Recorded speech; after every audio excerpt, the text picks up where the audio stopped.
دارین علی کچک جروج آوای کردستانیه 18 سالیه روشوی گلکی خرابه شیرپنچه یعنی سرطان کتی هستین و فلج کریه بالشلل خستیه نکاره نبا آخفه نجی بلوه دکتور دبیجن اگر بلز مداخله نیکرن احتمالا که مزن هیا جیان خوش دست بده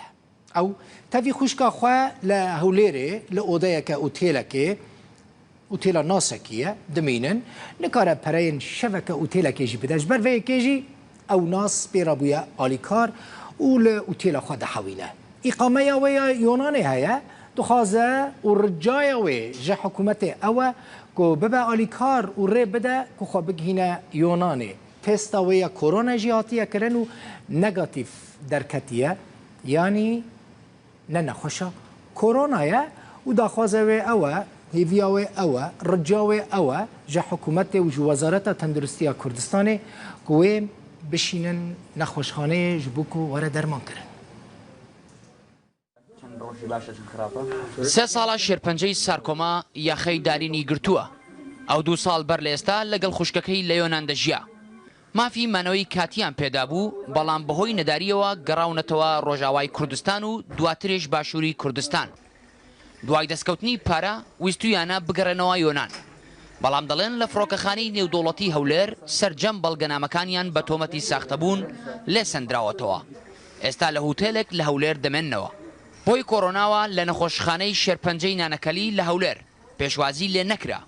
ئێستا باری تەندروستی ناجێگیرترە بۆیە بە ناچاری لە نەخۆشخانەیەکی تایبەت بە شێوەیەکی کاتی خەوێنراوە مطارق ئەرویل ئەس هاتم الڤربووم چاردەهێ مهێ مگۆ ئەزێ بسافرم دەرکەبم یونان لأنه الفيديو تأركاري براستي مرة نكرن يعني خلكيما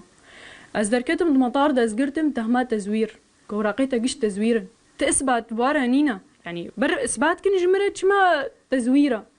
ووضعي خوش كامن جركا جو تزوير جيبانا أز درخست بانا سر حسابي خوا كردي منا أز كرداواما مقوي بنا أري كارم مرة كسي أري منكر أز المطار دقرتم شوف روجكي أم العرضيمان ماوەی 24 کاژێرە لە نەخۆشخانەی هەولێری تایبەت خەوێنراوە و لە ژێر چاودێری پزیشکیە با گوتەی پزیشک ڕەوشی داریم باش نییە نەخۆشەکەش بەخۆی نەخۆش سارکۆمەی هەیە زۆر ماندیبوونەکەی زۆر زۆرە فەحسەکانی خوێنەکەی هەموو بەلای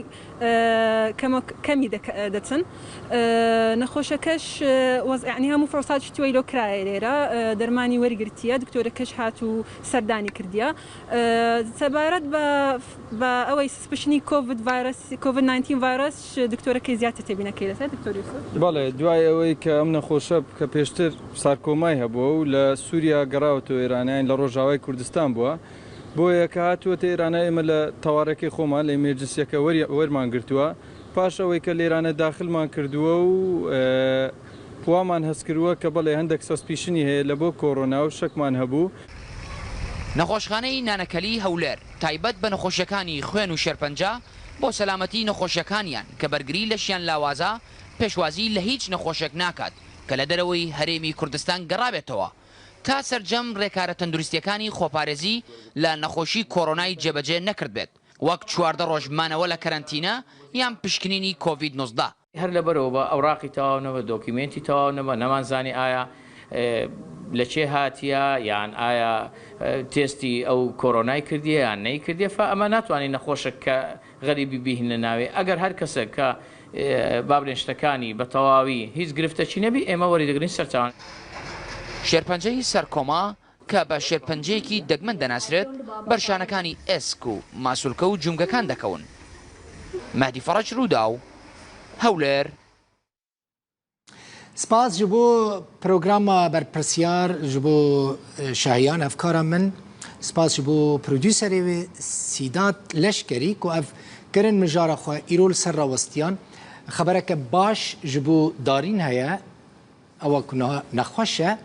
Diktor Samî Ehmed rêveberê nexweşxaneya Nanekelî li Hewlêrê ku taybet e bi nexweşiya Pençeşêrê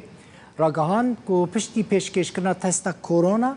اگر نگاتیو ترکت یعنی نه نخوش بش خو نه نخوشه جی و پشتی که همو دوکومنتین وین هاتن تمام کرن او روژا شمیه یعنی سبته